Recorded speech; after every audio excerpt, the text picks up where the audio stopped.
الصاعقة وأنتم تنظرون ثم بعثناكم من بعد موتكم لعلكم تشكرون وظللنا عليكم الغمام وأنزلنا عليكم المن والسلوى كلوا من طيبات ما رزقناكم وما ظلمونا ولكن كانوا أنفسهم يظلمون قال رضي الله عنه ونفعنا به وبعلومه في الدارين آمين يا رب العالمين.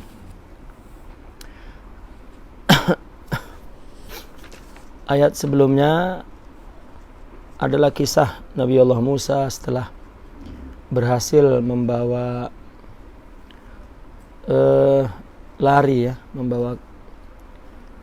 kabur katakan, membawa menyelamatkan kaum Bani Israel dari cengkraman Firaun.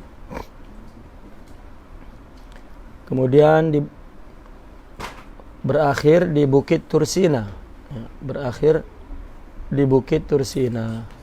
dan kemudian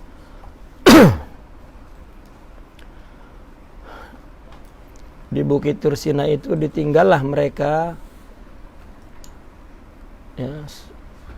oleh Nabi Musa untuk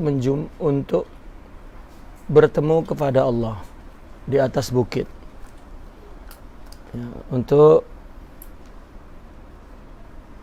mendapatkan wahyu.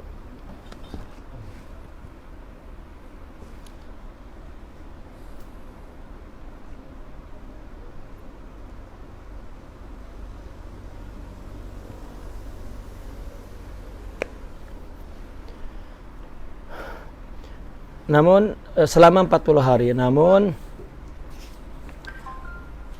ketika Nabi Musa kembali, ternyata mereka sudah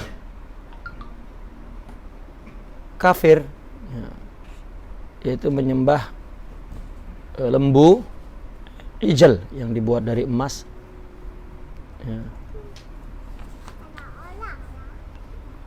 Sebelumnya itu wa idh wa'adna Musa 40 lailah summa takhadtumul ijla min ba'dihi wa antum zalimun.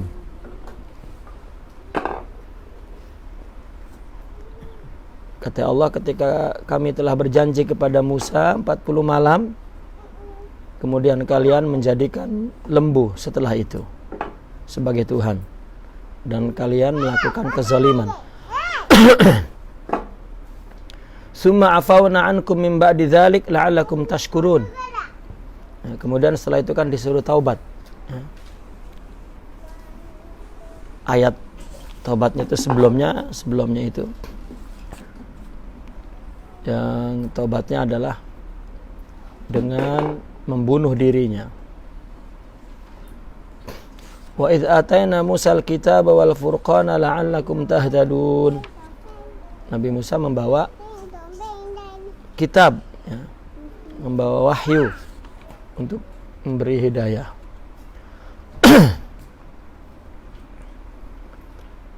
Nah, kemudian Nabi Musa menyuruh taubat. Wa idh qala Musa liqaumihi ya qaumi innakum zalamtum anfusakum bittikhadzikumul ijl fatubu ila barikum. Kalian sudah berbuat zalim, menjadikan Tuhan lembu sebagai Tuhan, maka bertobatlah kepada Tuhan kamu. Faqtulu anfusakum dzalikum khairul lakum. Bunuhlah dirimu, itu kebaikan untukmu di sisi Tuhan. Fataba alaikum, kemudian Allah mengampunkan. Innahu huwat tawwabur rahim. Karena Allah Maha menerima taubat.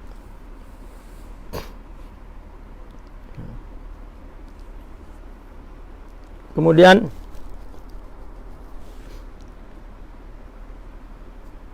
ini pun ketika turunnya wahyu ini, Nabi disuruh mengingatkan kepada Bani Israel di zaman Nabi. Kisah-kisah ini semua itu Nabi yang beritahu mereka dari wahyu. Orang-orang Bani Israel, mereka menghafal kisah-kisah, di mana Nabi Musa menyelamatkan dan terus termasuk membelah lautan dan seterusnya. Nah, itu tersimpan dalam bangsa Israel. Sejarah itu mereka rekodlah dalam kehidupan mereka. Makanya ketika Nabi Rasulullah Sallallahu Alaihi Wasallam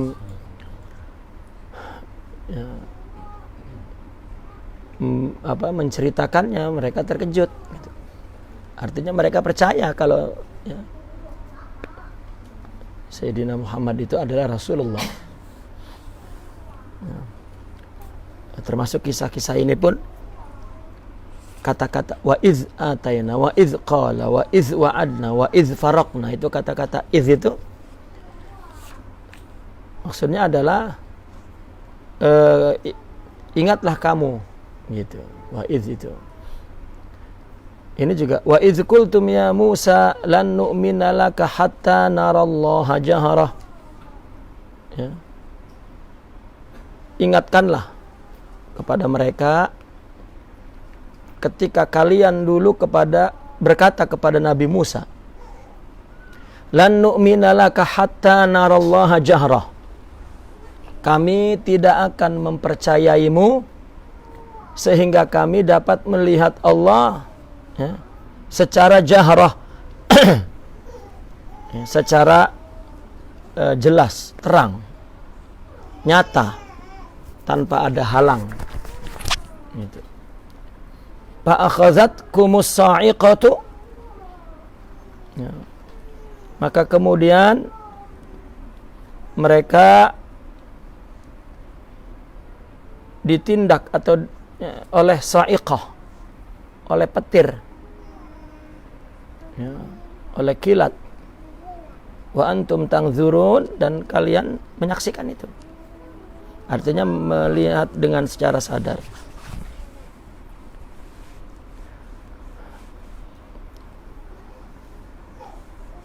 Syekh Abdul Qadir dia menafsirkan wa idh qultum ya Musa wadhkuru aidan, ingatkanlah juga mereka, idh qultum, ketika kalian berkata, li Musa, kepada Nabi Musa, inda da'watikum ilal imani wal hidayah, ketika kalian diseru beriman dan diseru kepada hidayah.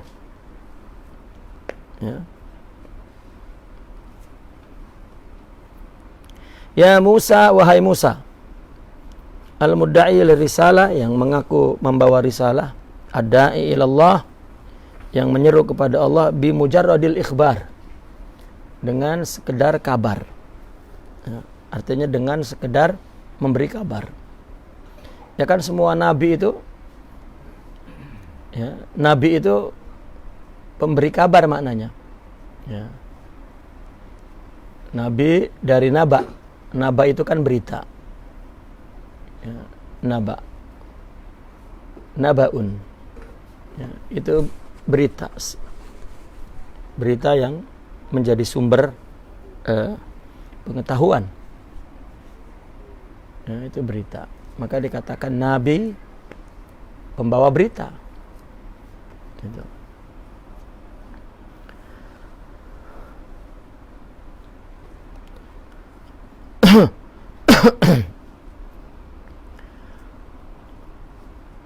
Mereka ketika Nabi Musa turun memberitahu bahwasanya bertemu Allah, mendapatkan wahyu, kan ini berita. Yang bertemu Allah ya Nabi Musa sendiri, yang mendapat wahyu ya Nabi Musa sendiri. Kemudian Nabi Musa turun dan memberitahu, mengabarkan. Ya, ini kan berita namanya. Yang menerima ini hanya mendengar berita, disuruh meyakini, disuruh mempercayai. Itu sebab iman itu memang percaya kepada berita. Iman itu percaya kepada berita. Kita tidak dapat membuktikan, tidak merasakan.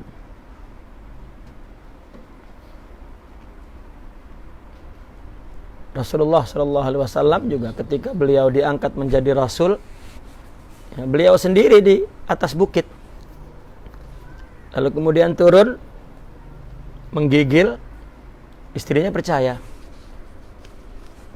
Ya, istrinya percaya, yang pertama kali mempercayai. Ya, begitu dia ceritakan, maka kata Sayyidatuna Khadijah, ya betul, yang apa yang terjadi padamu itu seperti yang terjadi pada Nabi Isa dan Nabi Musa. Maka diselimuti. Nah, kemudian turunlah perintah di surah Al-Mudaththir. Maka Nabi bersiap-siap untuk memberitahu kalau dia Rasul dan memberitahu akan berita-berita yang dia dapatkan dari Allah. Maka pertama kali yang Nabi lakukan adalah mengumpulkan familinya, sanak keluarganya, kerabatnya. Ya. Mereka suka. Kata Muhammad menyuruh kita berhimpun, dia ada berita yang tidak disampaikan. Semua orang suka karena memang ya, Rasulullah dikenal orang yang terpercaya. Ya. Maka dikumpulkanlah oleh Nabi di rumahnya dan kemudian dijamu makan, semua keluarganya ketawa-ketawa dan gembira-gembira. Bila udah siap makan, Nabi berdiri dan menceritakan, memberitakan, terima kasih akan kedatangan kalian dan maksud dan tujuan ya, saya mengumpulkan kalian di sini ya, untuk memberitahu, apakah kalian percaya dengan saya? Ya, semua percaya. Kalau saya katakan bahwa di balik bukit itu ada segolongan orang yang berkuda datang ke tempat ini, apakah kalian percaya? Percaya. Semua yang kamu cakap itu semuanya betul. Baru Nabi mengaku bahwa aku adalah Rasulullah. Nah, di situ tak percaya. Ya. Karena iman itu memang meyakini apa yang dia dengar berita. Jadi orang meyakini Allah itu ya, ada dua. Ada dari berita, ada dari pemberitahuan Allah ke dalam dirinya. Kalau berita kan dari orang yang beritahu, orang yang dipercaya itu ya, tentang adanya Tuhan, tentang ya, Allah wujud, tentang Allah Esa, itu berita orang memberitahu. Orangnya mesti orang yang terpercaya. Ada yang dia mendapat berita itu dia mengetahui itu Allah sendiri yang memberitahu. Ada i'lam, artinya ada pemberitahuan Allah kepada dirinya ke dalam hatinya. Terus percaya begitu. Ya. Seperti di zaman fatrah, setelah wafat Nabi Isa, belum datang Rasulullah, itu 500 tahun. Tidak ada berita di situ. Tetapi ada orang yang tetap percaya dan meyakini Allah. Katakanlah ada agama Islam di situ.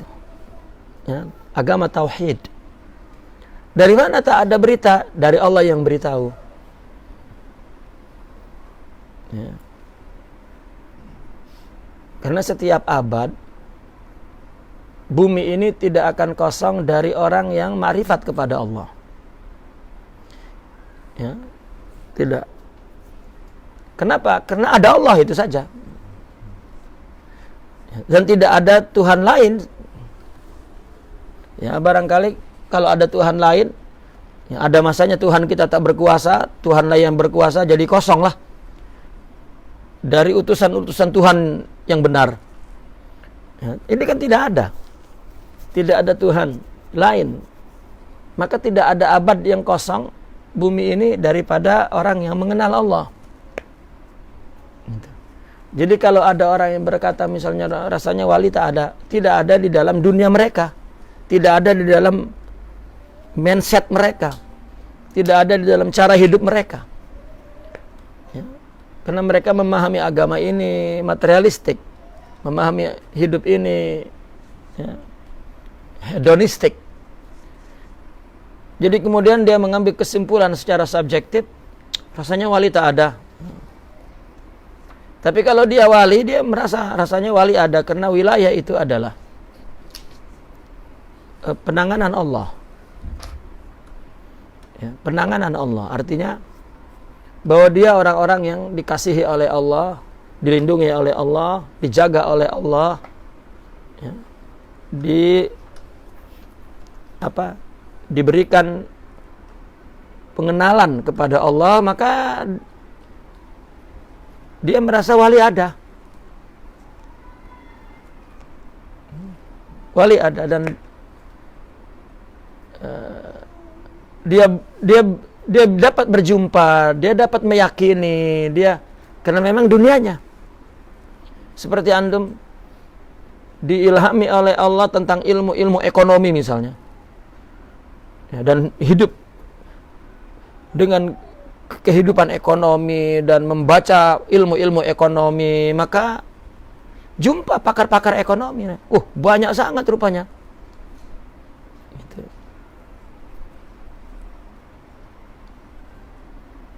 Nah, maka orang pun yang berinteraksi dengan Al-Quran, hadis, tetapi ternyata tidak ada wilayah Allah, ada yang mengatakan, tak ada wali. Karena dia dusta, karena dia pembohong, karena dia sombong, karena dia penggibah, karena dia, dan wali itu tidak ada sifat-sifat itu. Dia tak akan jumpa orang-orang yang tidak, meskipun kita melakukan kegiatan agama, ya katakanlah meskipun dia tuan guru pondok lah, ya, yang setiap hari tubuhnya harum dan wangi, ya, beribadah, tetapi berbeda tentang wilayatullah.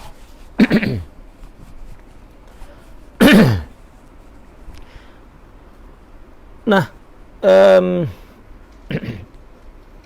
jadi ternyata percaya kepada berita itu susah. Ya. Macam mana Nabi berhasil mendapatkan Sayyidina Abu Bakar Siddiq. Sayyidina Abu Bakar Siddiq itu pun hanya mendengar dari Nabi kalau Nabi itu pergi Isra Mi'raj, turun lagi dan lain sebagainya. Ya, orang semua menolak. Ya.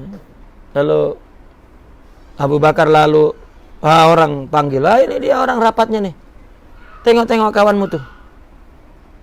Ya, aku udah makin pening lah menghadapi kawanmu tuh. Tanya, Sayyidina Abu Bakar tanya, ada apa? Ya. Katanya dia ini kawanmu, dia pergi dari Haram ke Aqsa ke langit-langit, ke Sidratul turun hanya kurang separuh malam. Ya, maka Sayyidina Abu Bakar mengatakan apa? Kalau dia yang melakukan, lebih dari itu aku percaya. Kan ini berita. Maka Sayyidina Abu Bakar di situ dikatakan oleh Nabi bukan sadiq, bukan musaddiq, bukan mukmin, tetapi siddiq. Siddiq. Ya, orang yang mempercayai sesuatu karena dia merasakan sudah, bukan berdasarkan logika. Ya. Tetapi dia telah memandang, melihat Allah dari batinnya, bukan dari sekedar berita.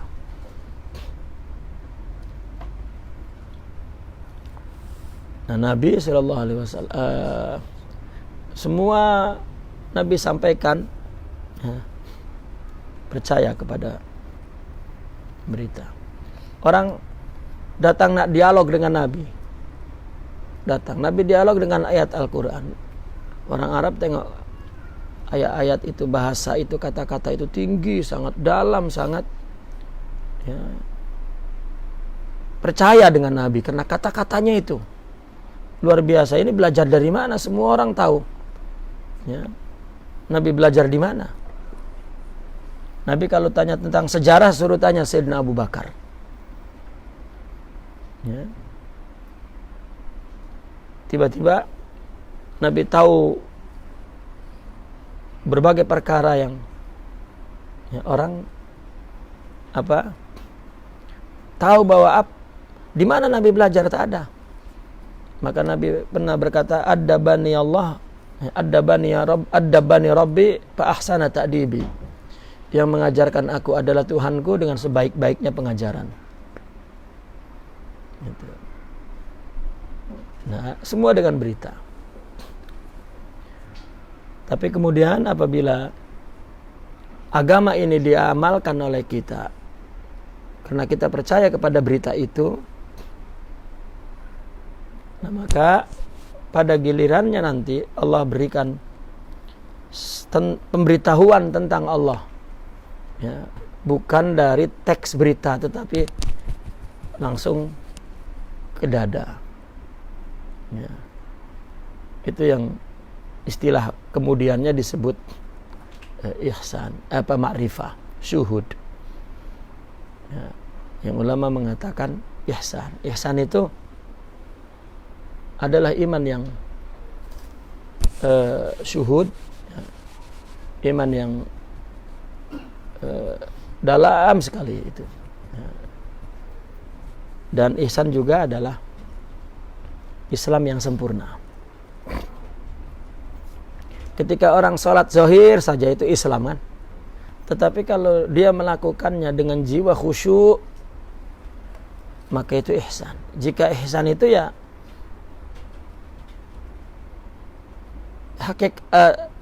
Islamnya itu bukan hanya zahir tetapi juga ada batinnya, ya. Syariat itu ada hakikatnya, itu ihsan namanya. Jadi ihsan itu bukan nama hakikat saja, dua-dua sekali, ya, dua-dua sekali. Makanya Allah berfirman, innalladzina amanu wa amilus solihati, ya, inna la nudhi'u ajra man ahsana amala.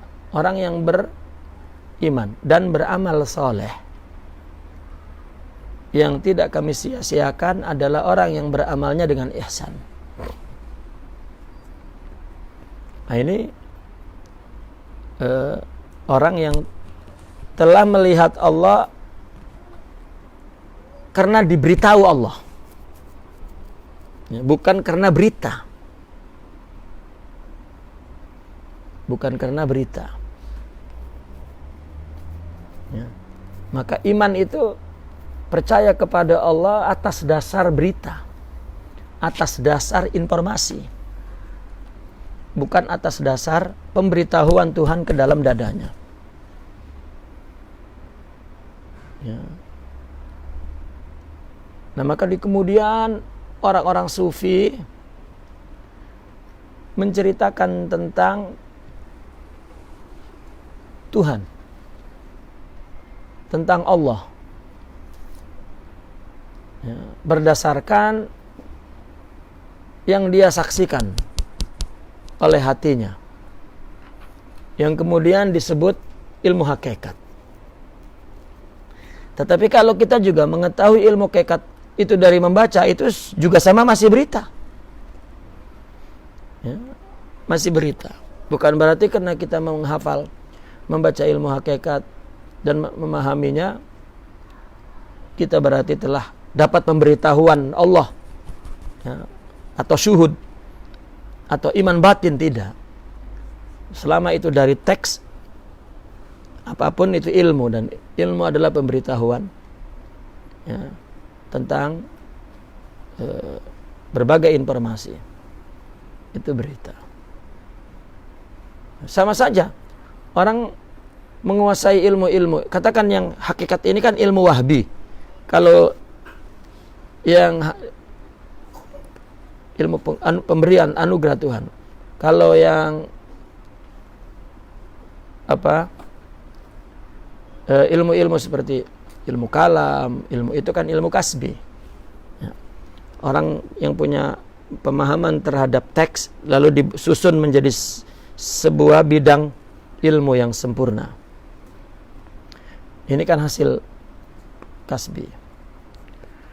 Tetapi para wali memahami begitu saja. Ya. Tak ada teksnya, tak ada beritanya. Tetapi dia memahami Allah. Tapi ketika dia menyusun kitab pun ini kepandaian ilmu dia. Kalau bodoh tak boleh. Ya.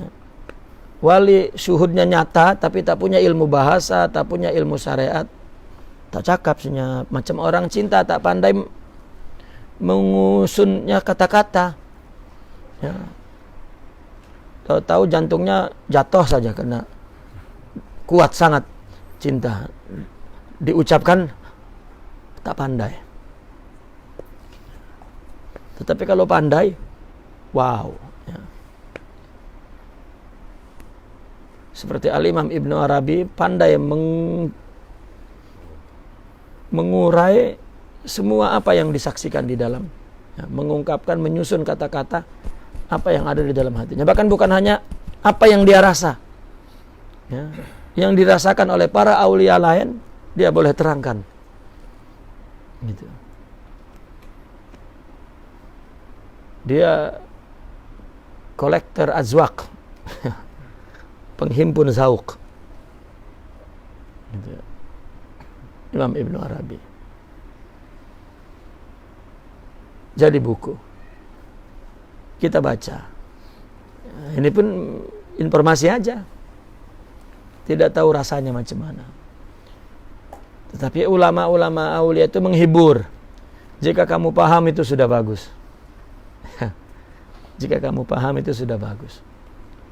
Seperti orang yang menguasai ilmu kasbi pun, ilmu menghijabnya, orang yang menguasai ilmu hakikat pun, ilmu hakikat menghijabnya untuk dapat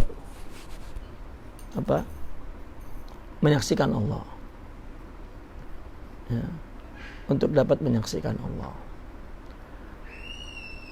Karena apa yang Allah beri itu hijab, apalagi itu berupa ilmu. Orang yang mendapatkan hakikat pun itu hijab bagi dia. Apalagi baru berupa ilmu. Orang yang sudah mendapatkan pun ya, itu hijab. Itu sebab Ibnu Arabi menolak pemberian Allah, rasa dari pemberian Allah. Kan ada rasanya kan. Gula rasanya manis, ini itu kan ada rasa. Ilmu rasanya, ya, hakikat rasanya, akhlak ada rasanya, ibadah ada rasanya, itu ditolak. Karena rasa itu juga balasan Allah dari pemberian itu. Ya, dia tak enak itu, dia enak Allah saja. Ini bagi kita khayalah, tapi kita cerita kenapa? Ya, agar kita tahu bahwa kita ini tak ada apa-apa ibadah ini. Ya. Tak boleh cerita. Macam mana tak boleh? Ulama sudah tuliskan. Tak boleh macam mana? Kalau ente tak boleh terang, ya tak boleh. Jangan melarang orang yang boleh terang. Ya, ada orang cakap tak boleh itu ketinggian. Ya. Kalau sudah ditulis jadi ilmu, macam mana tak boleh? Ya. Tapi kita kena tahu bahwa itu adalah khayal. Karena memang betul orang melarang pun. Karena baru baca rasanya dia dah wali. Ini syaitan, ya, rasa pula itu kan hijab. Ya, lagi terus pandang orang, itu dia sampai kepada Allah ini pula. Ya.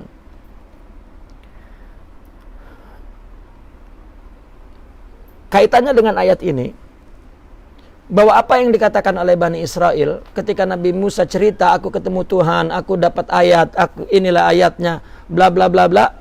Lalu dia cakap, lan nu'mina laka hatta narallaha jahrah.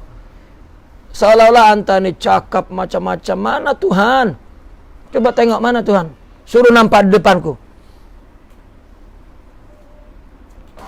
Ya. Jawabannya apa? Jawabannya adalah sambar petir yang menyambar, hangus, hancur, dan yang lain ya. Itu jawabannya. Ya, itu di zaman dulu lah. Ya. Kita tak disambar-sambar, alhamdulillah. Ya. Allah. Kita yang mengaku Tuhan pun ya, tak disamber. Hancur, setelah hancur hidup lagi agar dia tahu apa jawabannya. Itu Sa'iqah yang menyambar dia, itu bukan sekedar hukuman, tetapi juga jawaban. Iyalah, kamu, maka kata Imam Junaidi, ma'rifatullah itu, mengenal Allah itu sebetulnya ada dua yang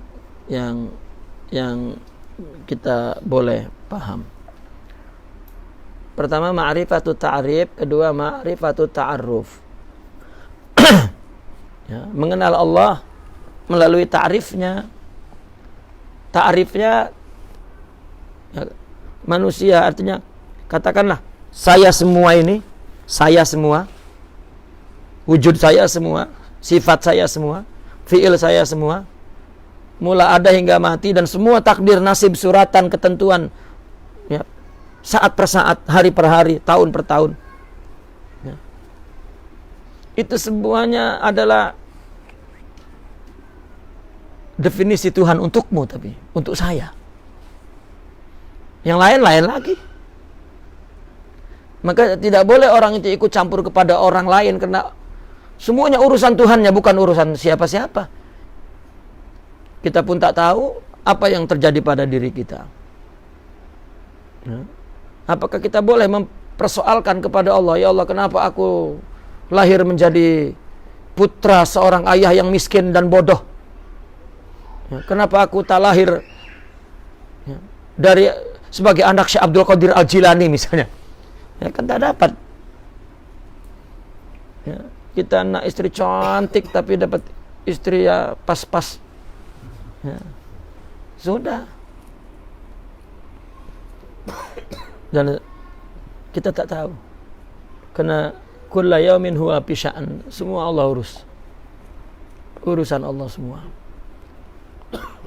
Nah, kalau kita semua itu adalah ta'rif, definisi,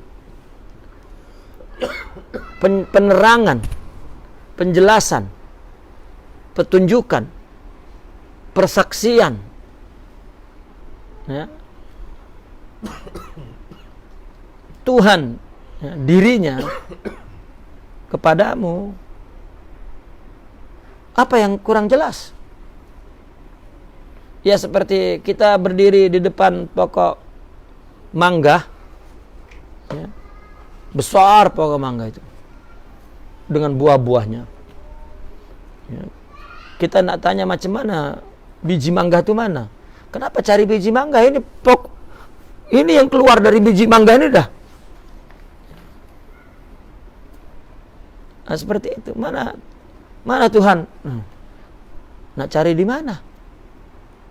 Kita semua jelmaannya, jelmaan sifat wujudnya, jelmaan asma dan sifatnya ya. Karena kita menghadapinya dengan akal, maka akal itu tidak mampu menghimpun dua benda yang bertentangan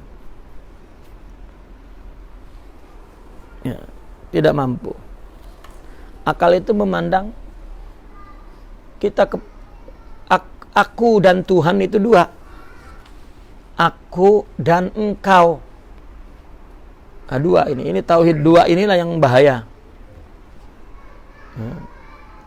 Tauhid itu kalau tidak anak ya tauhid huwa, tapi kalau tauhid huma anta wa ana ini ya, kalau di dalam tasawuf syirik.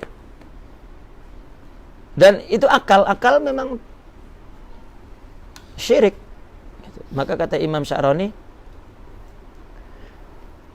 ketika ditanya tentang ayat wa ma aksaruhum apa itu? Wa ma Allahumma shalli ala sayyidina, lupa ayatnya. Dan artinya kebanyakan dari orang mukmin itu syirik, wa hum musyrikun.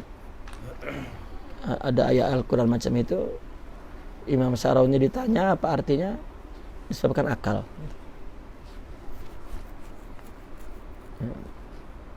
Maka akal ini Jika nak percaya dengan Tuhan, mesti dari berita.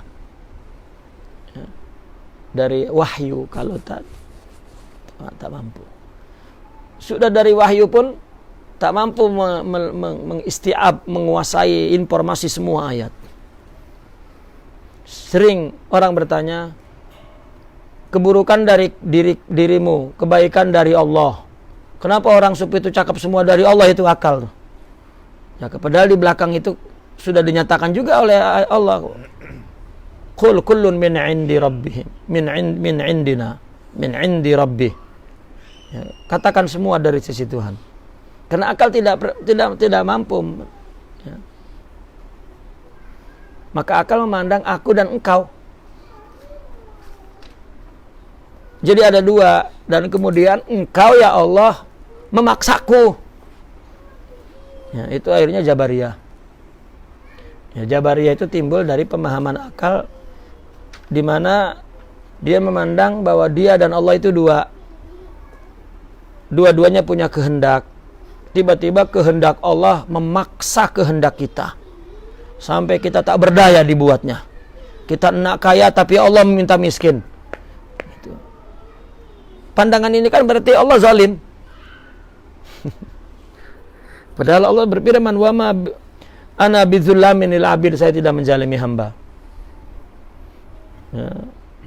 Tapi orang sufi tidak. Dirinya itu adalah definisi Allah ya, kepada kita. Semua kita jelmaan wujudnya, sifatnya dan fiilnya. Maka apa yang terjadi pada kita itu adalah pemberitahuan Allah ya, akan dirinya olehmu, apa kepadamu dan oleh Allah. Gitu. Namun kalau ditanya bagaimana kita boleh tidak melihat bahwa ini adalah jelmaan Allah, maka ada nafsu. Ya, ada nafsu. Nafsu itulah yang menimbulkan perasaan dan akal. Nafsu ini sifat basariyah. Ya, nafsu dan kemudian akal. Inilah yang melihat bahwa dia ada. Sumber merasa ada. Lalu bagaimana Allah mengobati, katakan, memberikan solusi? Maka di dalam tubuh manusia ada ruh. Nah, Allah berikan ta'aruf, Allah berikan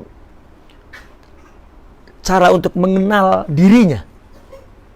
Karena dirinya itu adalah semua Tuhannya untuk dirinya. Maka akhirnya dibagi dua itu, ma'rifat itu ada ta'rif, ada ta'aruf. Seolah-olah secara mudahnya ta'rif itu adalah jasadmu. Ya, ta'aruf itu adalah sifat ruhmu. Ya, maka apabila dia memiliki semua itu pemberitahuan itu, ya, ta'aruf itu cara untuk mengenal Allah itu, ya, maka dia menyaksikan Allah itu setiap napasnya, yaitu apa? Karena dirinya itu. Jadi apa yang terjadi pada dirinya? Dia tidak berpikir yang lain melainkan itu Allah mendekatinya. Walaupun walaupun yang disebut musibah, ya, atau gagal, atau buruk, atau derita. Karena tidaklah itu melainkan kita tidak ingini. Tidak diingini oleh nafsu. Maka apabila terjadi sesuatu yang menderitakan kita, itu karena tidak diingini oleh nafsu. Tetapi kalau dia punya rohani yang kuat, yang mengalahkan nafsu, maka dia punya pandangan lain. Secara umum mereka menyebut yang derita-derita itu hatta dosa hikmah. Nah, pandangan yang positif membuat dia bahagia. Gitu. Maka itulah yang disebut bahwa agama itu membahagiakan. Apabila agamanya telah menjadi kehidupan dia, artinya batin. Seperti yang Allah firmankan. Ya. Man amila salihan, kata Allah, min zakarin au unsa, ya, wa huwa mu'minun. Barang siapa yang beramal soleh, laki dan perempuan, dan dia beriman. Kan amal soleh beriman kan ini iman Islam. Fala nuhyiyannahum, fala nuhyiyannahu, maka akan kami berikan kehidupan. Kan dia bukan mati, orang hidup. Ini kebahagiaan maksudnya. Hayatan thayyibah, kehidupan yang enak. Nah, jangan dikira bahwa wali kehidupannya enak, tak ada musibah. Oh, Nabi mengatakan asyaddun nasi bala'an al-anbiya summal amsal fal amsal. Ya. Ujian yang paling kuat para nabi dan orang-orang yang seperti dia. Tapi kenapa dia tak rasa? Karena punya punya ta'aruf tadi. Dia kenal Allah. Inilah namanya dia tahu Allah, diberitahu oleh Allah. Kalau ya tahu Allah dari berita, itu udah beban kepada pikiran kan? Nafsunya kuat, rohaninya kosong. Meskipun kata ayat ini dari Allah, tetap saja dia marah. Ya. Meskipun dia penceramah dan nasihati kita, sabar semua dari Allah, giliran dia dikasih musibah pun tak sabar. Karena kalau tak punya bagaimana? Ya, boleh dia menghadapi. Nah, itu hakikat itu bukan pemberitahuan, bukan berita, bukan ilmu, dan tidak dapat diambil oleh ilmu. Sejuta buku hakikat kita baca, tak dapat hakikat. Hakikat itu min qalbi syaikh ila qalbi murid. Itu hakikat. Enggak ada dari situ. Ya. Enggak ada dari buku, enggak ada. Tidak ada. Karena kalau sudah di buku, ilmu itu adalah objek akal. Kalau ini hati ini hanya cinta saja. Ya, hanya cinta. Dan yang memberitahu Allah, ada atau tidak aulia. Ya. Tetapi yang paling terhormat apabila seseorang diberitahu oleh Allah melalui manusia, tidak melalui binatang dan tumbuh-tumbuhan. Ya, kalau tak ada orang di hutan tinggalnya, mesti ada sebab dia diberitahu oleh Allah, diberi ta'aruf, diberi ma'rifat. Ada sebab. Ya, tapi kalau selama ada manusia, Allah akan gunakan manusia sebagai mazharnya. Kalau tak ada, baru binatang. Atau memang tak adalah di situ betul wali, tapi Allah nak buat wali di situ, maka diberitahu kepadanya dari anjing, dari kerbau, dari ya. Karena hakikat itu Allah yang punya urusan. Ya. Petunjuknya maksudnya. Petunjuknya kepada apa saja. Ada orang ya, pergi ke hutan, lihat gunung hancur, di mata dia melihat, yang dia terima adalah hakikat Tuhan. Ya Allah, inilah yang menyebabkan dia percaya kepada Allah dan ingin Allah. Bila sudah percaya dan ingin Allah, maka dia akan jumpa orang yang akan membawanya kepada Allah. Jika tak. Ya, orang kan mesti gagal dulu, hancur dulu, baru cari guru. Seperti itulah. Ya, orang-orang yang lemah. Ya, orang-orang yang lemah seperti itu. Diganjar dulu, dipukul dulu oleh Allah, baru dia cari Allah. Ya, baru cari Allah, ya, cari orang. Ya. Tetapi orang-orang yang memang dikehendaki oleh Allah, tak ada apa-apa pun, ya, dia percaya kepada Allah dan dia jumpa kepada orang dan percaya bahwa dia akan membawa kepada Allah. Tapi kalau tak ada orang percaya karena orang itu memberi jaminan hidup kepada dia, baru percaya. Ya, itu orang yang makin lemah jiwanya. Ini Nabi Musa, tengok mereka macam mana tak percaya.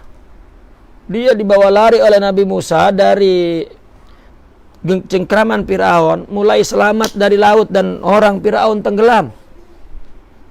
Dia tengok kan itu Allah punya kerja. Ya, tapi berapa hari saja hilang, lupa. Itu saja dia Allah, terus dia peluk Nabi Musa, dia cium Nabi Musa. Oh, Tuhanmu, ya, Allahu Akbar. Lepas itu lapar, lupa sudah. Mula lagi marah-marah. Ya, mana Tuhanmu? Kamu ini, ya, kami lapar. Ya, ini jangan-jangan Tuhanmu tak betulan nih. Cakap begitu, akhirnya Nabi Musa doa, turun makanan dari surga pula. Ya. Umat Nabi Muhammad tak ada yang makan makanan surga. Artinya tidak sampai kepada perkara itu agar percaya kepada Allah. Ya. Karena Nabi, orang yang menjelaskan hakikat, tidak perlu menunjukkan kehebatan, berarti dia punya lidah yang hebat atau hati yang hebat. Ya, ramai ya guru-guru tarekat agar muridnya percaya dia buat cerita aneh-aneh. Tandanya guru itu lemah. Ya. Kalau dia kuat, tak perlu. Ya, dia cakap satu kalimat masuk ke dalam hatinya, sudah tak perlu nak tengok keramat dari gurunya. Ya. Guru pun sikit-sikit tunjukkan kehebatan, menunjukkan bahwa dia tak punya apa-apa. Ya. Orang kalau tak punya ilmu dia buat aneh. Orang kalau tak punya makrifat dia buat khurafat.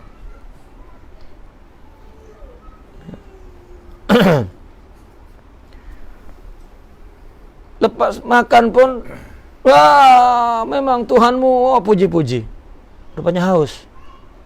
Nah, boleh tak Tuhanmu bagi minum?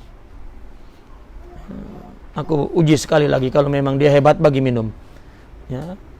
Diketok pula air minum. Ditinggal 40 hari pergi ke bukit, digoda dengan emas oleh Samiri. Nah, terus dia menyembah lembu emas. Ya. Begitu Nabi Musa beritahu, aku baru berjumpa Tuhanku dan aku mendapatkan wahyu, aku tak percaya. Nak tengok mana Tuhanmu, mana. Tengok ini emas nih, ini Tuhan, mana Tuhanmu? Ya. Orang dengan berita itu tak cukup. Lagi berita yang dibawa oleh Nabi Musa itu pun tak lengkap seperti Rasulullah kan? Ya. Allah. Tapi bila orang diberitahu oleh Allah sendiri tentang Allah, tak baca wahyu pun. Tak perlu baca berita ayat. Ya. Lagi tak ada baca ilmu hakikat. Tak ada uang ini hakikatnya di sini. Ya, buku hakikat pun keluar dari sini. Nah, seperti itu. Maka jika orang mengetahui Allah, diberitahu oleh Allah, setelah dia mendapat berita wahyu dari Allah melalui para pembawanya, oh sempurna. Maka itu dikatakan ulama ummati ka'anbiya'i Bani Israel. Ya, para nabi-nabi Bani Israel kan dia dapat wahyu dan dia dapat marifat. Ya, nabi tak ada, tetapi ulama-ulama pewaris nabi sama dengan para nabi dahulu, mengetahui Allah dari berita melalui nabi, melalui min wara'i hijabin, dari belakang hijab. Arti dari belakang hijab ini isyarat. Artinya digunakan oleh orang sufi untuk menjadi ayat isyarah bahwa dia mendapatkan dari berita tentang Allah dari Nabi. Gitu. Atau Allah bicara sendiri, wahyu dan ilham atau i'lam. Pemberitahuan itulah yang disebut syuhud. Maka mereka mengatakan arabtu rabbi bi rabbi. Aku mengenal Tuhanku dengan Tuhanku.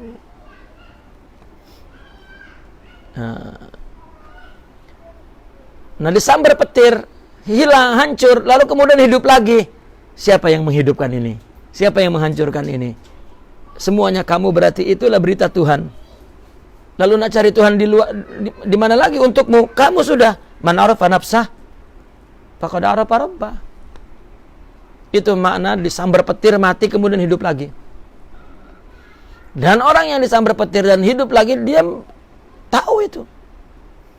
Wa antum tanzurun. Ya. Hatta narallah, sehingga aku melihat Allah yang mengutusmu. Jahratan secara nyata, zahir. Min ghairi hijab, tanpa ada hijab. Kama yara ba'duna ba'd, ya, seperti kita melihat satu sama lain. Fa akhadhatkumus sa'iqah, maka ditindaklah mereka oleh petir. An-nazilatu, yang turun min aini qahrina wa ghadbina, datang dari ain, artinya dari diri qahr Allah, sifat perkasa Allah, wa ghadbina, ya, dan marah Allah. Li inkarikum zuhurana, karena kamu mengingkari zahirnya aku. Semua kamu untukmu itu, zahirnya aku untukmu saja. Maka jangan mempersoalkan nasib orang lain. Meskipun nasib orang itu menjadi malapetaka bagi hidup kita, itu nasib dia lah, pun nasib kita. Kita hanya terima Allah. Tengok orang yang menjadi sebab musibah untuk kita, itu pun yang paling musibah dia lah tuh. Sudah musibah kepada dia, ya, diluah, dilempar pula kepada kita. Kan 2 kali dia dosanya itu. Kita malah dapat pahala. Bukan hanya dapat pahala, dapat anugerah setelah itu. Bahkan kalau itu menyangkut kesusahan, penderitaan, itu kafarah. Banyak dosa yang diampun. Mestinya kita terima kasih dengan dia. Terima kasih dengan sebab engkau, aku banyak dosa yang diampun. Ya, seperti orang supi dipukul kepalanya kan oleh tentara tuh. Ya, supinya malah Syekh Ibrahim bin Adham pula. Dipukul dengan kayu tentara, tang.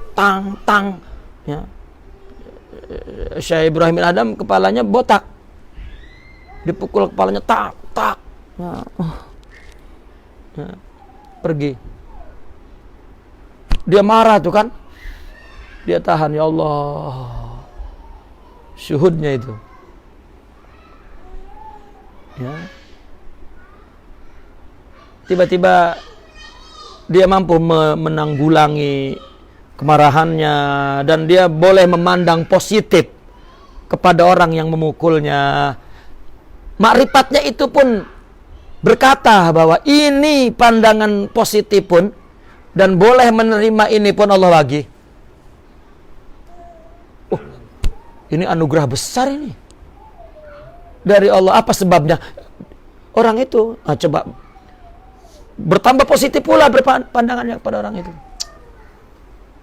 Berarti aku berhutang budi dengan dia. Coba aku doakan dia agar masuk surga.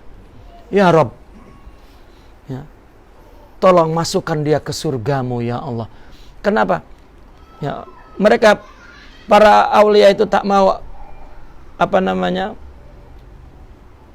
ada balasan dari Allah, meskipun itu dari musibahnya, karena dia ingin Allah saja. Satu ketika anak muda itu jumpa, ya, Syekh Ibrahim bin Adham tengah mengajar di masjid. Ya, sudah sampai bandar. Ya, tentara itu masuk ke masjid, tengok, itu kakek-kakek yang aku pukul pula. Lalu tanya, siapa yang duduk di situ? Itu Syekh Ibrahim bin Adham. Dia tahu nama, tak tahu orang. Rupanya aku pukul kepala Syekh itu. Dia minta maaf. Syekh Ibrahim itu lupa. Dia peluk kakinya, dia cium-cium. Minta ampun. Tanya, apa kamu? Siapa kamu? Saya Tuhan yang pukul kepala Tuhan waktu itu. Allah, saya berterima kasih kepadamu. Penting kan? Terima kasih pula. Dan aku sudah berdoa engkau masuk surga. Ini tak ada hidup di zaman demokrasi sekarang.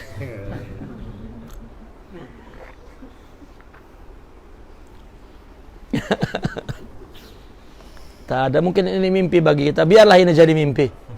Ya, kalau memang kita meyakini tak ada yang macam itu, tak mimpilah. Mimpilah yang indah. Ya, kalau itu terlalu tinggi sangat, janganlah jatuh bawah sangat, paling kurang di bawah dia lah. Itu tujuan orang sufi cerita. Ya, kalau itu pun tak betul, ya. Tapi kalau kita banding cerita Nabi lebih dari itu, ya. Sedangkan sebetulnya kita tak jauh-jauh sampai ke Ibrahim bin Adam itu di abad-abad ketiga, keempat, ya. Abad-abad yang 200-300 tahun wali-wali di tanah Nusantara ini banyak yang macam itu, kisah-kisah begitu. Ya. Sebetulnya hari ini pun ada, karena dunia kita ya, bukan begitu mindsetnya, persepsinya, kayu ukur hidupnya. Jadi tak nampak, kalau ada pun kita ingkari karena kita tak punya nur itu, tak punya hidup itu. Ya, kalau punya, ya, paling kurang setelah baca, oh ada. Ya, maka itu sebab orang yang yang ada dalam pikirannya wali itu yang gila-gila itu. Ya, karena orangnya udah gila semua. Ya, kalau wali itu gila, telanjang, rambut panjang, ya, kumis panjang, jenggot panjang, kuku panjang, pakai celana pendek, duduk di gua, itu wali. Nah, itu majnun. Ya, mungkin iblis. Tidak. Ya, mesti keluar dari Al-Quran dan Sunnah. Mesti bersih. Ya. Mulutnya, rupanya. Ya. Oh, entah itu wali ditutupi oleh Allah. Sudahlah, tutupi, jangan dibuka-buka. Cakap pula, katanya itu mastur. Kenapa mastur dibuka? Ya, Allah sudah tutup, kenapa kamu buka? Kamu lebih hebat dari dia, sehingga tahu bahwa itu adalah wali yang ditutup. Sedangkan la yariful wali ilal wali. Ya, orang itu sudah gagal untuk mendapatkan kewilayahan di sini, akhirnya dia hayalkan keanehan. Itulah orang gila-gila itu wali. Bukan. Baik itu keturunan wali 7, wali 8, wali 9, atau keturunan Nabi misalnya, tak ada. Ya, itu adalah pemahaman yang salah. Mesti kita cari yang begitu. Ya. Tak mau misalnya, mungkin wali ada di tengah-tengah kota Kuala Lumpur kan, tapi kenapa cari ke Bukit Jerai pula? Zaman dulu kalau itu ada di Bukit Jerai, bandarnya di Bukit Jerai. Sekarang bandar sudah di Kuala Lumpur, di Al-Star. Kenapa cari ke Bukit Jerai? Mungkin nanti Al-Star itu akan jadi hutan gersang. Kota sudah pindah ke, ya.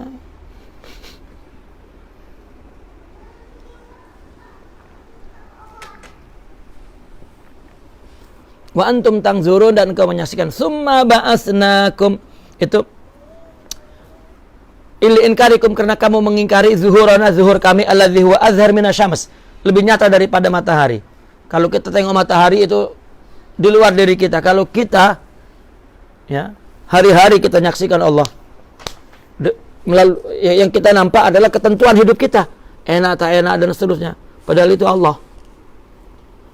Bali syamsu innama hiya lam'atun min lam'ati zatina. Bahkan matahari itu adalah cuma kilatan daripada kilatan-kilatan diri kami. Artinya pemberitahuan secara kilat. Ya. Wa antum hina tarawnaha, dan engkau ketika melihatnya tangzurun, penuh dengan melihat pandangan, yakni mutahayyirin walihin. Ya, mutahayyirin yakni bingung, walih bingung bila tadbirin wa tasarrufin, tanpa dapat berbuat apa-apa.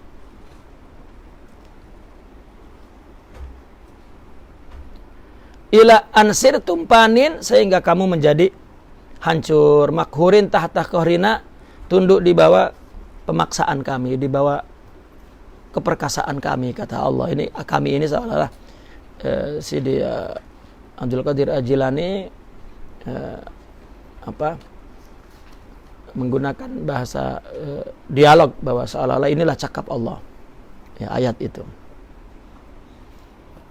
Ya. Summa ba'asnakum, kemudian kami hidupkan kamu, ay hayainakum, katanya. Ya. Setelah disambar petir, hancur, kemudian hidup balik.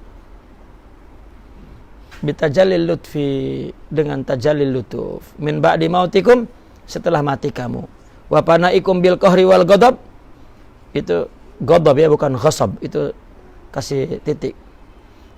Ya, dengan sifat keperkasaan dan marah Allah, imtinanan lakum, itu anugerah untukmu. Nah, ini kan musibah, hancur kan, itu anugerah. Orang lupa dengan Allah dikasih musibah kan ingat. Ya.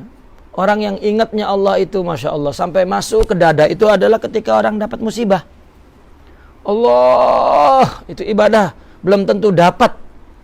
Ya. Besar Allah dalam dada itu dengan ibadah itu belum tentu dapat. Tapi dengan musibah Allah, sedapnya musibah. Ya. Allah. Kita tak punya. Ya, arti kita orang-orang yang tak punya. Kita lah. Ya, ketika musibah itu kehilangan, ketakutan, kekecewaan, ya, dan merasa bahwa dia tak berarti dan ini karena ada kekosongan cahaya di dalam rohani. Para aulia ketika musibah dan dia tahu ini dan ketika musibah menimpanya, lalu timbul perasaan ketakutan, maka kemudian syuhudnya itu menutupinya. Ya. Maka dia ketawa. Itulah manusia takut kepada Allah. Karena dia tak percaya maka dia takut akan kehidupannya esok. Baru naik lagi. Ya. Harapannya, syuhudnya kepada Allah, maka hilang. Ya, kisah seperti seorang waliyatullah jatuh, sedang berjalan jatuh, terkilir kakinya, berdarah-darah, tangannya semua berdarah, dan merah mukanya menahan sakit dan mengaduh. Ya. Kemudian seketika tersenyum. Begitu, aduh, tersenyum. Maka pembantunya tanya, kenapa Tuan tadi macam nak nangis dan mengaduh karena lagi terkilir kakinya dan berdarah. Tapi kenapa kemudian berubah wajah yang tegang dan penuh rasa sakit itu berubah menjadi wajah yang bahagia dan senyum yang manis? Ya aku tadi jatuh dan Allah memberinya sakit dan aku mengeluh. Karena sakit. Dan aku tahu itu Allah beri. Tapi bukan hanya itu yang aku tahu. Bahwa Nabi bersabda, tidak ada sesuatu yang menyusahkanmu. Bahkan jarum menusuk. Ya, itu adalah Allah akan mengampunkan dosamu. Allah akan mengampunkan dosamu. Macam mana aku tak gembira? Nah, itu hebatnya makrifat, syuhudnya di atas selain Allah, karena dia mengataskan Allah kepada semua, dan itulah sifat-sifat ta'arruf Allah. Arabtu Rabbi bi Rabbi. Nah ini namanya lutuf, gitu, lutuf.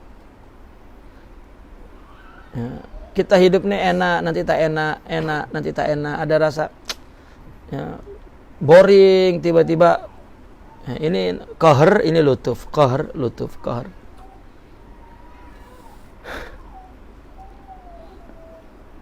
Nah maka ketika hancur kemudian hidup, hancurnya itu adalah tajalli qahr, hidupnya adalah tajarri lutuf.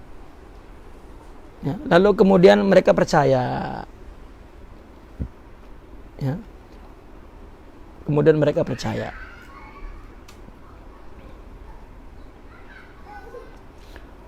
La'allakum tashkurun, agar kalian bersyukur kepada Allah. Terhadap apa? Nikmatal wujud wal hayati ba'dal maut, nikmat ada, nikmat hidup setelah mati. Baru dia tahu Tuhan itu.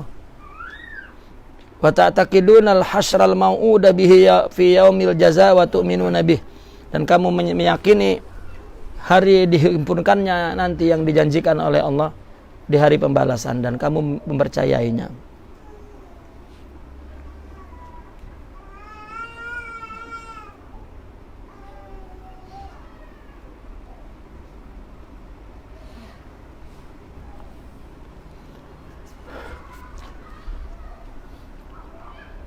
Wa zallalna 'alaikumul ghamama wa anzalna 'alaikumul manna wassalwa. Ini disuruh ingatkan lagi. Wadhkuru aidan, ingatkan juga. Idzallalna 'alaikumul ghamam, ketika kami menaungi kalian, ya, naungan awan. Kami naungi awan ke atas kalian. Yauma la zilla illa zilluh. Ya. Baik itu nanti di akhirat, tidak ada yang dapat menaungi selain naungan Allah. Wa antum ta'ihuna pitih, kamu sesat, ya, dalam perjalanan yang sesat fis saif, di musim panas. Bi ansara ma'akum haitsu syi'tum, ya, di mana dia berjalan bersamamu kemana yang engkau kehendaki. Wala yazulu zillu ankum, bayangannya tidak hilang dari kamu. Wa ma'adzalika an'amnakum fiha bi'azami min dzalik. Di samping itu kami telah beri nikmat kepada kalian yang lebih besar dari itu. Bi an anzalna 'alaikum, dengan kami turunkan ke atas kamu min janibi sama, dari langit, al-manna, ya, yaitu al-manna allati at-taranjabin.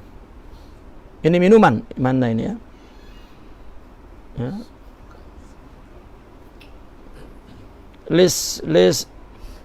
Lisakani hararatikum, untuk menenteramkan, menyejukkan rasa panas.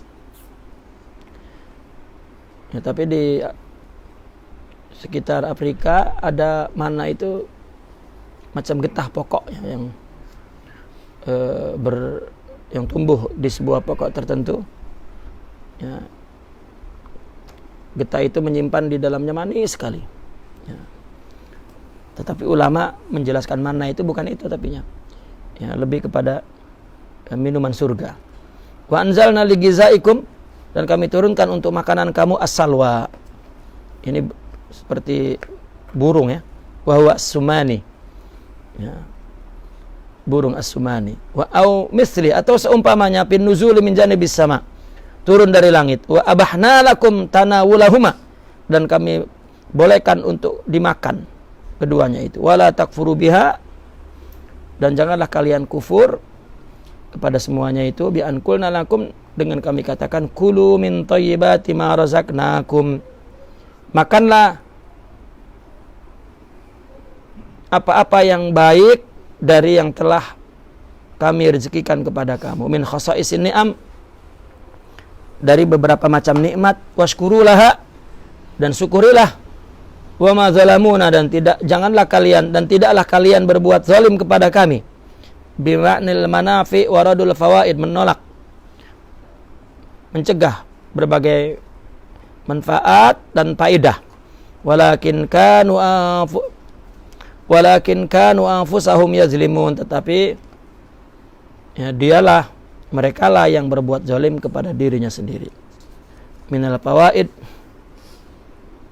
al-aidah li nufusihim, ya, daripada faedah-faedah yang faedah itu berguna kepada diri mereka. Min jidyadin ni'am, karena bertambahnya nikmat.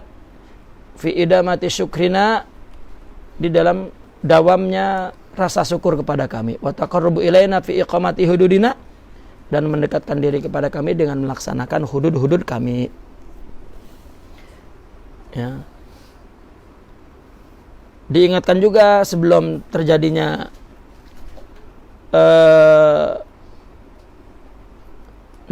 mereka disambar petir tadi. Sebelum itu kan mereka jalan di kepanasan itu selalu dinaungi kan. Karena ketika masuki padang pasir kan panas. Mereka tuh mengeluh, ya. Mengikuti Nabi Musa itu mengeluh. Panas, mengeluh lah. Ya, akhirnya ada awan yang menaungi Nabi dan menaungi mereka. Akhirnya membuat mereka berhampiran dengan Nabi Musa. Ya, karena kalau jauh sedikit mereka tak dapat. Tapi apabila mereka berjalan dengan Nabi Musa, maka mereka menaungi. Ya. Maka berhenti keluh kesahnya. Ya. Sudah sejuk, artinya Sudah dapat naungan dari panas, dapat minuman pula, dapat makanan pula. Ya, itu pun masih nak tengok Allah. Ya, masih nak tengok Allah berdepan. Nah, dia tak percaya. Selama orang tidak menyaksikan bahwa dirinya adalah tajalli Allah, maka dia tidak dapat mempercayai tajalli Allah di luar dirinya. Ya. Kenapa ada orang dengki misalnya dengan nikmat orang lain? Karena dia tidak percaya bahwa itu adalah Allah yang mentajalikannya. Kalau dia percaya, maka apa yang dia lihat ada pada orang itu bukan dari dia pun, semua dari Allah. Maka orang sombong, takabur, dengki, hasad, ya, itu adalah keluar dari orang yang tidak makrifat kepada Allah, ya, tidak percaya kepada Allah. Gibah, ya. Orang memandang buruk orang lain dan menggibahinya, itu pertanda bahwa dia tidak memprediksi Allah pada orang, bukan pada dirinya, ya, pada dirinya. Tapi kalau dia melihat bahwa semua dari Allah, dia tengok orang lain pun Allah, dia malah menyaksikan sifat-sifat agung Allah itu. Ya Allah, orang itu kaya raya, Allah bagi, luar biasa, Allah. Orang itu hebat, Allah. Ya. Kekagumannya kepada Allah tak pernah putus. Tak pernah berpikir selain Allah, karena selain Allah tak ada, sudah dihilangkan oleh, ya, sudah tak ada. Bukan oleh pikiran dia yang hilang, oleh sifat ta'aruf itu, sifat ma'rifat itu, ma'rifat ta'aruf itu, maqamat ruhiyah itu, syuhud itu yang menghilangkan pandangan nafsu, pandangan akal, pandangan emosional, pandangan yang ada adalah pandangan rohani, pandangan spiritual, pandangan Tuhan. Gitu. Maka boleh jadi dia adalah cahaya yang boleh hidup, ya, di tengah-tengah masyarakat, berguna. Gitu. Selalu kehadirannya dia pada manusia itu adalah solusi. Ya, bukan kehadirannya kepada manusia itu musibah atau masalah. Ya, seorang dai misalnya ilallah, mestinya kehadiran dia di tengah masyarakat itu menjadi solusi kehidupan masyarakat, ya, dan, ya, menjadi sumber kebaikan, bukan menjadi sumber masalah, sumber musibah, dan sumber, ya. Orang bawa agama lalu kata sono, hina sini, ini kan musibah namanya. Ya. Tetapi jika memang dia membawa cahaya, tidak, mesti menerangi. Ya. Katakanlah ada dua cahaya. Pertama cahaya ilmu. Kalau dia ilmunya luas, pasti kalau ilmunya luas, dia dapat melihat kebenaran dari kesalahan orang. Tetapi kalau dia punya ma'rifat yang luas, ini ma'rifat juga cahaya. Cahaya ma'rifat itulah yang menghilangkan selain Allah. Dia tidak melihat adanya kesalahan. Allah tak pernah terjadi satu kesalahan. Kalaupun itu kita lihat zahirnya musibah, mesti itu hikmah, tidak salah. Kehadirannya dengan kehendak dan ilmu Allah, bukan sesuatu yang tak berguna. Jadi tidak ada salah. Salah itu hanya pandangan syariat dan adat. Jadi kehadiran iblis dan nafsu pun, ya, welcome. Ya, kalau tak ada nafsu, macam mana nak punya istri pula? Ya, nak tambah pula istri kalau nafsunya kurang. Ya, bisa beli obat untuk kuatkan nafsu, coba, kan? Nikmat kan itu? Ya. Maka ibadah itu Allah ciptakan untuk keuntungan kita dari Allah. melakukannya mesti dengan Allah. Ya. Karena Allah menciptakan ibadah itu, Allah berikan kepada kita dari Allah. Melakukannya mesti dengan Allah, baru akan banyak keuntungan kepada kita. Ya. Itulah ibadah. Taib, naqifuna walhamdulillah, al-Fatihah.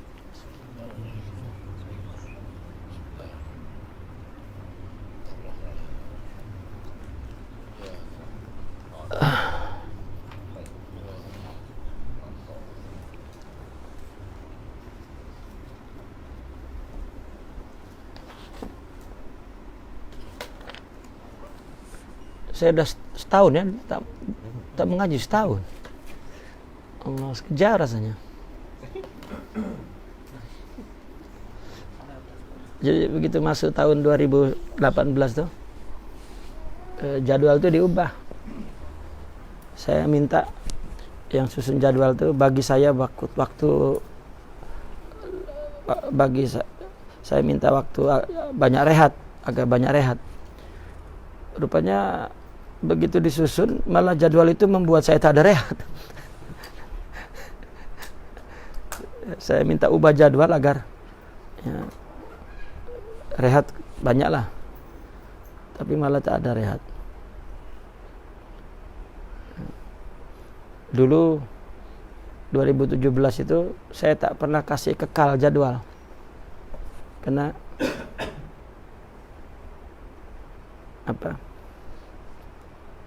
saya pikir kalau dikasih kekal saya sudah terikat gitu. Kalau tak kekal kan, kalau saya nak rehat saya boleh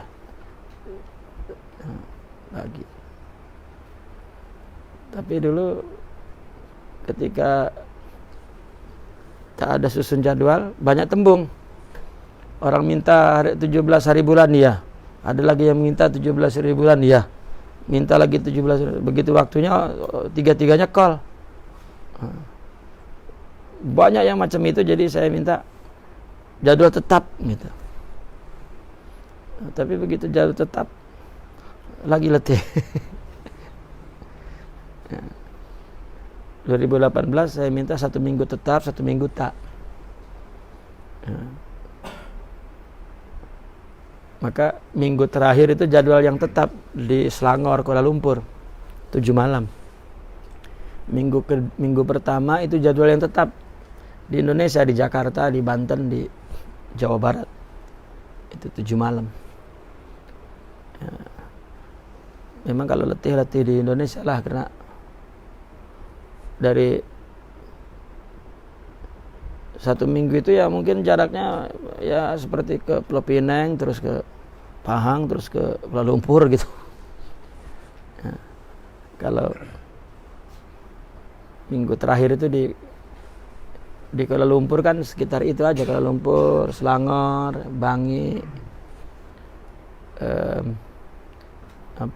Ampang itu 40 menit sampai. Jadi ada 2 minggu yang tak saya kekalkan jadwal. Gitu. Saya ingat kalau tak kekal tuh jadwal, ada seminggu saya rehat di Indonesia, seminggu rehat di Malaysia. Nah, rupanya karena tak kekal, ya, orang minta program ya, jauh-jauh. Jadi penuh juga seminggu. Ayo 1 bulan penuh.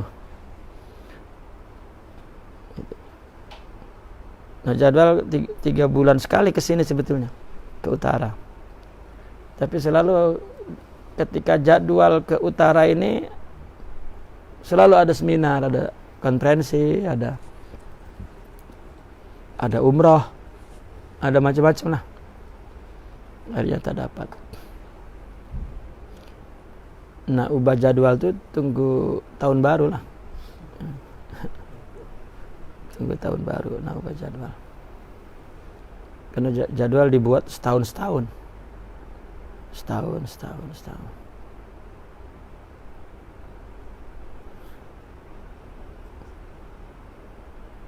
Ada pernah Pelantan dulu, dia dapat jadwal setiap bulan selama setahun. Rupanya dia tengok tiket tuh kalau dibeli awal murah, jadi dia beli 6 bulan. Setiap bulan selalu ada halangan. Dari 6 bulan tuh hanya 1 bulan aja saya boleh datang. 5 bulan itu tiket tak saya pakai. Itu memang tak boleh mendahului takdir. Dia nak beli, 5 bulan ke depan sudah dibeli, tak dapat saya pakai. Ada waktunya, selalu ada saya pergi ke sini, saya ada seminar ini, seminar yang lebih penting daripada itu kan. Gitu. Saya tanya, kamu beli tiket berapa? Ya saya beli tiket 4 bulan tuh kena murah. Berapa? 25 ringgit. Jadi ulang kali 50 ringgit. Oh tak apalah, batal aja lah. Kena murah kan tiket. Jadi dia beli 4 bulan. Tak boleh lah. Kita diberi oleh Allah esok tidak tahu itu indah. Jangan nak tahu tentang esok lah. Karena kalau tahu bahwa esok itu musibah, tak dapat tidur malam ini kan. Jadi kalau esok tak tahu apa-apa, tidur nyenyak. Kita kenapa boleh tidur nyenyak, lemparkan tubuh ke atas tempat tidur? Ya.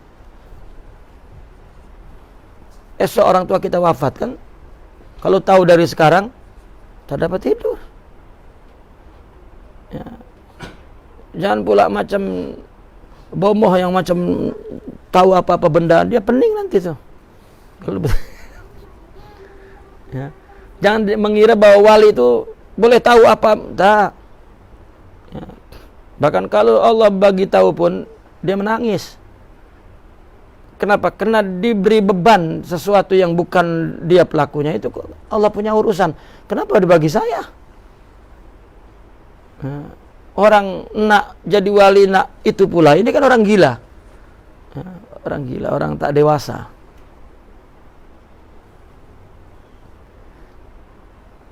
Ya. Sahabat ditanya oleh Rasulullah, apa-apa benda? Jawabannya, Allahu wa rasuluhu a'lam. Sudah. Ada soalan, silakan. Ada soalan.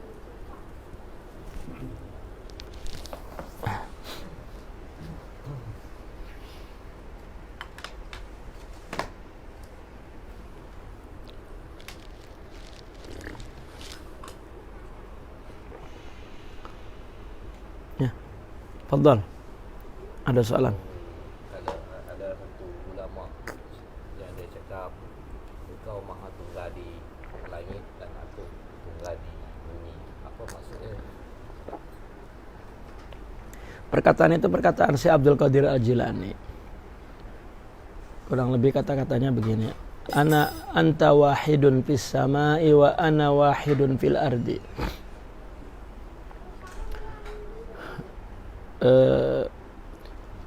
Kata-kata itu dinilai satahat oleh sebagian ulama. Ya, kalau artinya engkau satu di langit, aku satu di bumi. Namun kalau ahli bahasa, sebetulnya itu di dalam bahasa ada, di dalam ilmu balaghah ada namanya ilmu bada'. Nah, di dalam ilmu bada' itu ada istilahnya tibak atau jinas. Kalau dalam bahasa kita seperti sajak. Itu seperti sajak misalnya. Jalan-jalan ke pasar baru gitu misalnya. Jangan lupa beli kedongdong misalnya. Paling enak pengantin baru. Masuk bilik terus di apalah gitu. Ini kan ya, dong gitu, gendong gitu. Itu maka itu kalau akhir ada awal gitu. Seperti pantun sajak juga, pantun dan juga sajak. Nah, maka itu juga sama. Anta wahidun fis sama wa ana wahidun. Nah, ini wahidun fis sama wahidun fil ardi. Ini merupakan bahasa sastra Bade.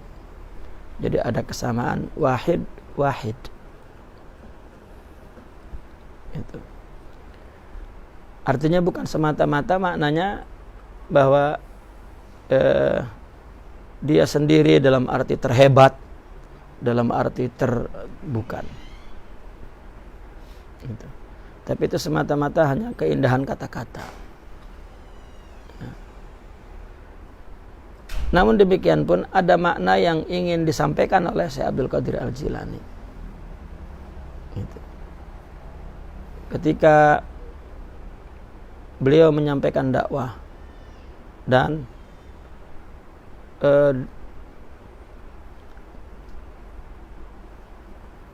sebelum itu Syekh Abdul Qadir Al-Jilani itu termasuk orang yang majdzub, artinya majdzub sejak budak-budak lagi. Hatinya cinta kepada Allah, takut kepada Allah, rindu kepada Allah sejak budak lagi. Sehingga membuat Abdul Qadir kecil itu, Abdul Qadir budak, masa budak, dia tak berani berdusta. Ya. Dia suka kepada orang soleh. Ya. Membuat hidup dia itu menyendiri. Artinya mendiri. Dia tidak suka kepada kemunafikan. Ya, orang bersikap baik-baik padahal tak baik. Itu dia nampak pada kehidupan ramai orang. Jadi dia jauh dari orang. Dan mudahnya orang itu marah, begaduh. Nah, dia lari dari kehidupan orang. Membuat dia sendiri. Kecuali ketika di majelis ilmu, dia duduk bersama ulama, orang soleh, di waktu mengaji, waktu sholat, waktu bersama. Tapi apabila di luar itu, orang hidup dengan nafsunya, dia lari dari orang. Sampai suatu ketika gurunya uzur, tidak sakit pun, tidak wafat pun, uzur saja. Lalu gurunya minta agar Syekh Abdul Qadir Al-Jilani duduk di kursinya untuk memberikan ceramah. Maka pada saat itu Syekh Abdul Qadir memberikan nasihat-nasihat. Ya. Walhasil gurunya wafat. Maka majelisnya itu yang mulanya kecil, majelis gurunya dibesarkan oleh dia. Ya, bahkan menjadi satu kampung itu adalah kalau sekarang istilahnya pondok dia lah. Ya, mulanya gurunya hanya satu lorong saja kecil. Ada majelis rumah gurunya, tapi kemudian menjadi satu kampung itu menjadi tempat Syekh Abdul Qadir Al-Jilani. Gitu. Maka mulailah Syekh Abdul Qadir menasihati para ulama, menasihati para sufi, menasihati ahli ibadah, ahli juhud untuk mengaji kepada beliau. Ya, untuk mengaji kepada beliau. Bahkan dia meminta ulama-ulama yang ketika dia mengajar, dia pun mengajar, disuruh meninggalkan mengajar itu. Bahkan beliau meminta ketika ahli ibadah itu beribadah, tetapi di saat dia memberikan pengajian, dia suruh tinggalkan ibadah dan suruh duduk. Syekh Abdul Qadir berkata, wahai ahli ibadah, ibadahmu 30 tahun di sana tidak berguna. Dibanding duduk bersamaku 1 jam, itu jauh lebih baik daripada apa yang kamu lakukan. Wahai para ulama, tinggalkan. Ya. Engkau memerlukanku. Duduk 1 jam di majelisku itu berguna untuk bertahun-tahun. Nah, terus seperti itu. Nah, maka Syekh Abdul Qadir Al-Jilani merasa bahwa ini adalah murni dari Allah, bukan dari dia. Maka keluarlah kata-kata, engkau satu di langit dan aku satu di bumi. Gitu. Artinya satu, apa yang ada pada diriku semuanya dari engkau, bukan dari siapa-siapa. Cuman kata-katanya satu-satu itu adalah tuntutan keindahan kata-kata. Itu bukan pengakuan ada dua. Bagaimana wali mengaku ada dua? Engkau di sana satu, aku sendiri satu. Seolah-olah aku dan engkau dua-duanya hebat. Dua-duanya luar biasa, bukan. Tetapi apa yang ada padaku ini semuanya dari engkau. Tidak ada dari yang lain. Karena engkau langit, engkau satu di langit dan engkau pula dan aku satu di bumi. Aku ini adalah jelmaan engkau. Dan itu dari engkau semuanya, bukan dari aku. Gitu. Namun dengan bahasa sastra. Gitu. Ya sama dengan orang yang jauh dari kekasihnya. Ya, kemudian dia berkata kepada tudungnya ke yang dipegang. Ya, lalu dia berdialog. Ya. Kemanapun aku pergi, engkau aku bawa. Gitu. Seolah-olah artinya ada dua orang yang bersama dia, berarti tidak ada siapa-siapa. Hanya cinta yang ada pada dirinya itulah yang mengatakan kepada benda ini, engkau, aku. Padahal cinta itu lebih kuat jauh daripada dekat. Karena ketika jauh, ya, lebih nyata cintanya. Karena cinta itu ada dalam dirinya. Tapi ketika dekat, maka cinta yang ada pada dirinya itu berada di luar dirinya, ya. Dan yang dia khayalkan berbentuk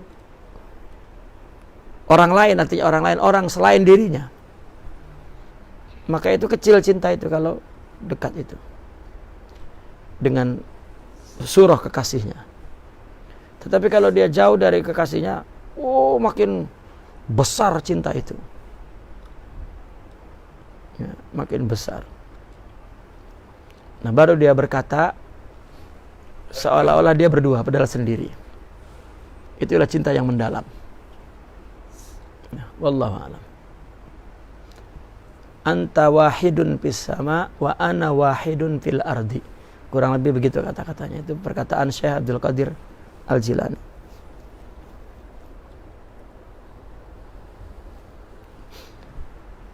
Artinya tidak ada yang lain kecuali engkau dimanapun. Gitu. Ya, silakan yang lain.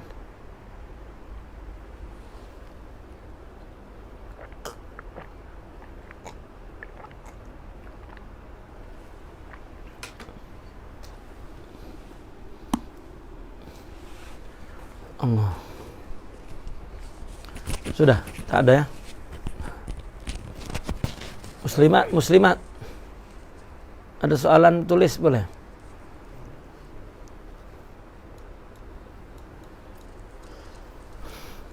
Saya lusa ya. Lusa ada daurah kitab. Kitab itu tajuknya Usulut Tasawuf. Usulul Fikri Sufi. Dasar-dasar pemikiran tasawuf. Di dalam buku itu hanya ada 4 bab sebetulnya, 4 tajuk. Ya. Itu pun buku serial ada 3 sebetulnya. Lepas ini ada serial kedua dan ada serial ketiga. Wallahu a'lam. Yang serial pertama ini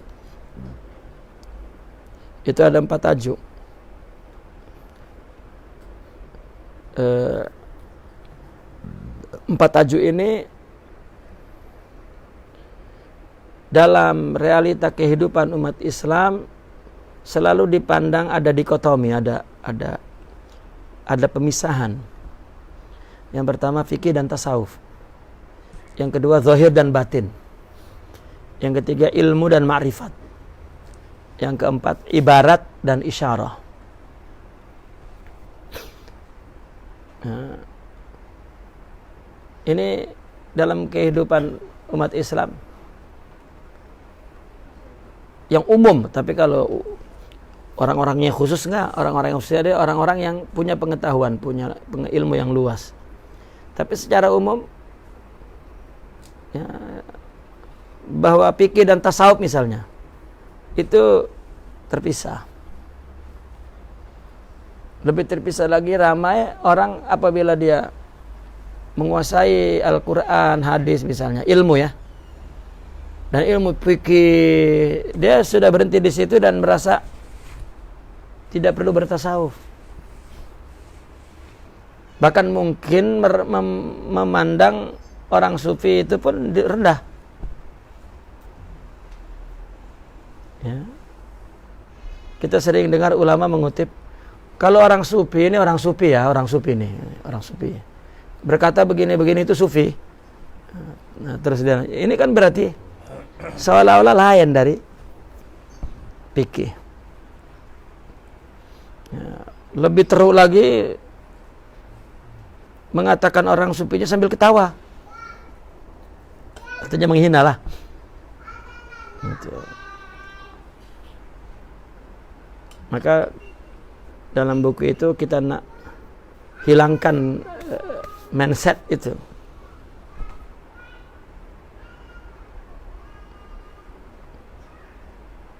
Kedua zahir dan batin. Banyak orang mengatakan, oh itu ahli zahir, berarti ente ahli batin. Ini salah juga. Ya. Tak akan timbul perkataan itu kalau kedua-duanya tidak timpang. Ya. Juga misalnya ada orang mengaku, ini kita kan zahir, kita kena tanya ahli batin. Itu pun berarti kan tidak sempurna.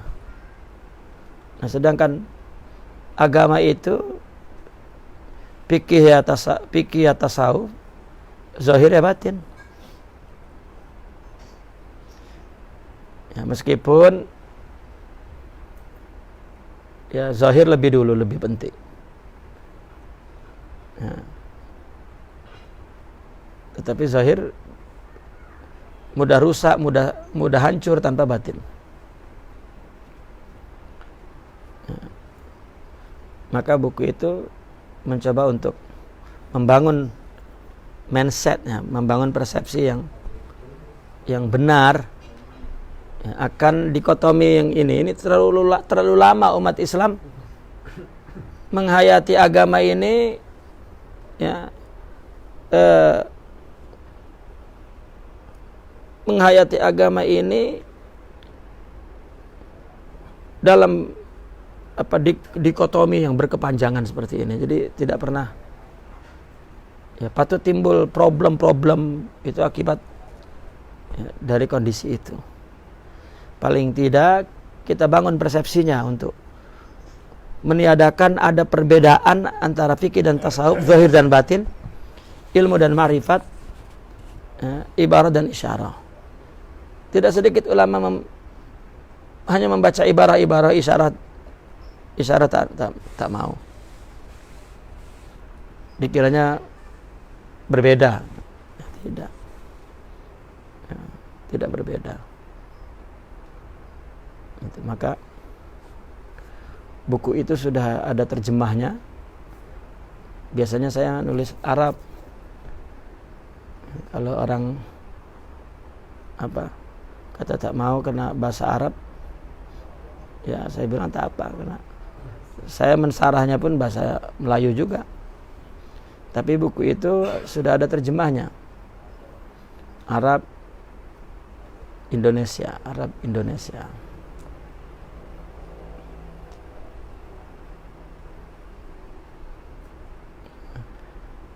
Nah, bagi yang punya masa, ya buku itu tidak tinggi, buku itu mudah. Ya, saya menulis buku itu pun saya hindari yang tinggi-tinggi, saya hindari. Ya, biasanya saya mengutip yang tinggi-tinggi, tapi buku itu tak. Ya, ketika tinggi pun saya saya rendahkan. Gitu. Bahkan uslubnya pun bukan ilmiah sangat, gitu. Lebih kepada bahasa ya dialog, bahasa santai, bahasa ya, lebih kepada ta'amulat, seperti kompilasi, ya. Seperti kumpulan pemikiran-pemikiran tentang tajuk sesuatu begitu, ya, ditulis dengan bahasa renungan, di mana saya menulis seolah-olah si pembaca sedang merenung, ya, dirinya sedang merenung memahami sesuatu perkara, gitu, agar ringan, sambil diberikan contoh-contoh case yang nyata dan bagaimana solusinya, ya, agar tidak tegang. Itu kata saya lah, ya. Ketika menulisnya, tak tahu kalau sudah dibaca betulkah macam itu, ya. Saya menulis buku itu menjadi sebetulnya hanya 50 muka surat semuanya, tapi dengan terjemahannya menjadi 125. Gitu. Sebetulnya semuanya 55 lah, ada 54 gitu. 54 muka surat yang ukuran size itu A4 tuh, A4. Sebelumnya saya tulis, ditulis di situ, atau saya kemudian tiba-tiba berpikir saya tulis. Itu tadinya hampir 400 muka surat. Begitu saya baca, ya, saya baca ulang, saya pun hampir tak paham apa yang saya tulis, karena pergi kemana-mana, satu tajuk pun pergi kemana-mana. Waduh, ya. Akhirnya saya coba untuk saya buang. Ya, pernah saya buang, habis saya baca, tak paham juga, karena banyak yang terbuang. Saya cari lagi, balik saya tulis. Ya, akhirnya letih, udahlah, cetak aja lah. Ya, mudah-mudahan itu keputusan yang betul. Tapi saya baca, selalu ada kurang, tapi saya stop. Ini kalau ikuti, ini tak siap-siap buku. Tak terasa saya menyiapkan buku itu 9 tahun. Tak terasa itu. Ya, mungkin sebulan paling saya tengok 4-5 kali. Ya. Gitu. Dan waktu membaca itu kan ya lepas mengaji nih. Ya. Ya, kalau tak diganggu istri ya lepas mengaji menulis lah, tapi kalau diganggu istri tak jadi, ya, menulis yang lain. Gitu. Dari 400 muka surat itu menjadi 50 muka surat, kan ringkas sangat tuh. Tapi itu pun saya baca ketika penerjemah saya suruh terjemah, dia masih cakap ini banyak isi ini. Waduh, saya sudah tak sanggup lagi meringkas. Dari apa yang saya nak sampaikan, satu tajuk ini ada dalam 17 muka suratnya. Ada 14 muka surat, ada 13 muka surat. Satu tajuk. Itu pun sudah banyak yang hilang dari apa yang nak saya sampaikan. Tapi mungkin bagi pembaca yang baru cukuplah mungkin. Tapi ketika saya membahas, saya mengambil referensi sebanyak-banyaknya, baik referensi dari tulisan atau dari kasus-kasus, case-case yang berkembang, gitu.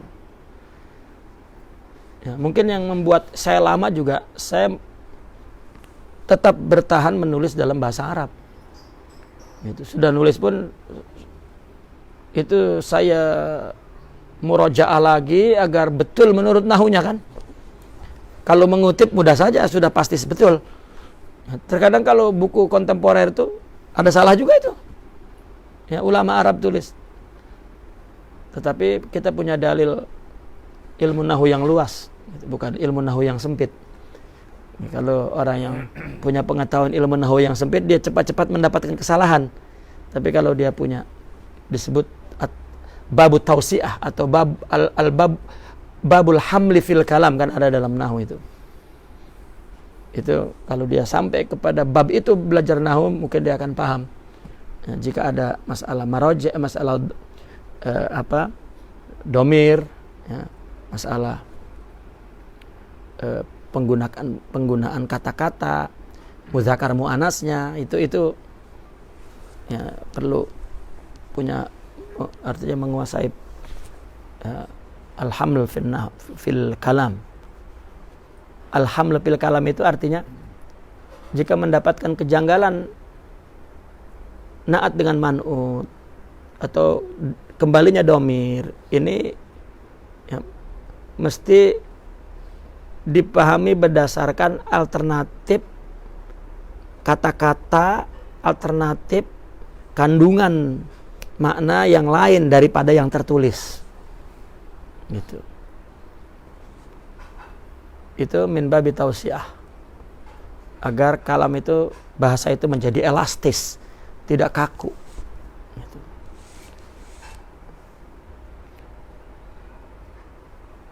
Maka ada terjumpa kesalahan-kesalahan cetak, kesalahan-kesalahan.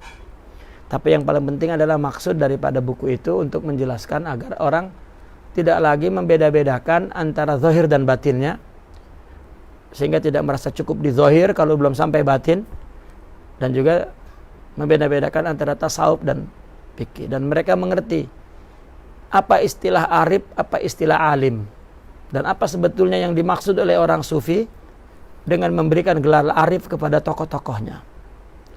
Karena saudara kita yang tidak suka dengan tasawuf itu selalu berkata, kata al-arif billah itu bid'ah, tidak ada dalam Al-Quran dan hadis. Gitu. Bahkan tidak ada ya, al-arif billahi Muhammad sallallahu alaihi wasallam, kan enggak ada. Al-arif billah Abu Bakar Siddiq, enggak ada kan. Tapi kenapa tiba-tiba al-arif billah di abad ya, sekarang? Nah, itu perlu kita jelaskan agar orang tidak lama-lama keliru, salah. Wallahu a'lam. Ya, ada masa saya himbau untuk ya, mengikuti daurah itu, ya, karena bagi orang yang punya majelis dan biasa menyampaikan, bahkan saya ingin mengizinkan dia membaca kitab itu kepada orang agar membantu menyebarkan ya, pemikiran bahwa fikih dan tasawuf tidak terpisah, ya, zahir dan batin dan seterusnya. Ya. Wallahu a'lam. Ya, Allahumma shalli ala sayyidina Muhammadin wa ala alihi washabihi wa barik wa sallim. Allahumma inna nas'aluka an tuhaqqaqana bima 'allamtana wa 'allimna ma yanfa'una wa zidna ilman bi rahmatika ya arhamar rahimin. Allahumma inna nas'aluka ilman nafi'a wa nuran sati'a wa qalban khashi'a badana sabira wa shifaan min kulli da. Allahumma kun lana wa la takun alaina ya Allah. Allahumma kun lana wa la takun alaina. Allahumma akhrijna min dhulumatil wahm wa akrimna bi nuril ilm waftah alaina futuhal arifin bi hikmatika wa ansur alaina rahmataka wa dzakirna ma nusina bi rahmatika ya Rabbana zidna ilman, Rabbana zidna ilman, Rabbana zidna ilman bi rahmatika ya arhamar rahimin. Allahumma innaka ta'lamu ma fi faqbal ma'dziratana wa ta'lamu ma fi anfusina waghfir lana dzunubana wa ta'lamu hajatana fa'tina sulana ya Allah. Ighfir lana ya Allah. Kullu dzalika min indana bi rahmatika ya arhamar rahimin. Rabbana zalamna anfusana wa tub 'alaina ma illam taghfir lana. Rabbana la tuzigh qulubana ba'da idh hadaitana wa hab lana. Rabbana la tu'akhidna in nasina akhtana. Rabbana wa la tahmil 'alaina isran kama hamalta. Rabbana wa la tuhammilna ma la taqata lana bih. Wa'fu anna waghfir lana warhamna anta maulana fansurna 'alal qawmil kafirin. Subhanaka rabbika rabbil izzati amma yasifun. Salamun alal mursalin. Alhamdulillahi rabbil alamin. Assalamualaikum warahmatullahi wabarakatuh.